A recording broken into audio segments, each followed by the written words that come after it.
Hi. తిరుపతిలో Padmavati guest house అని ఉంటది. అదేంటంటే అందులో దర్శనానికి ముఖ్యమంత్రి వచ్చినా, ప్రధానమంత్రి వచ్చినా, రాష్ట్రపతి వచ్చినా, గవర్నర్ వచ్చినా ఇలా పెద్ద పెద్ద వాళ్ళొస్తే మాత్రం ఖచ్చితంగా అందులో స్టే చేసి అక్కడి నుంచి దర్శనానికి వెళ్ళి తర్వాత కిందకొచ్చేస్తారు. కేవలం అటువంటి వాళ్ళు స్టే చేయడానికి మాత్రమే దాన్ని కట్టారు పూర్వం నుంచి. సో, ఆ పద్మావతి గెస్ట్ హౌస్‌కి వెళ్ళే రోడ్డు మొత్తం కూడా హౌసెస్ చాలా రిచ్‌గుంటాయి.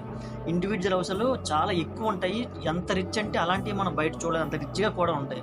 ఎందుకంటే అక్కడ ఎలా కట్టారంటే ఎన్ఆర్ఐలు, పెద్ద పెద్ద కోటీశ్వరులు వాళ్ళకి తిరుమల దేవస్థానం ఒక స్థలం ఇస్తది. అందులో వాళ్ళొచ్చి కట్టుకోవచ్చు.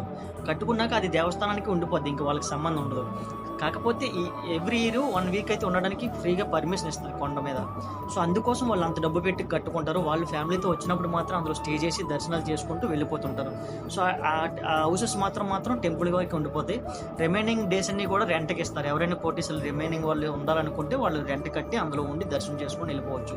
సో, ఇలాంటి అద్భుతమైన ప్లేస్‌లు కూడా వెనక సైడ్ ఉంటాయి. మనం వెళ్ళాలంటే చూడొచ్చు.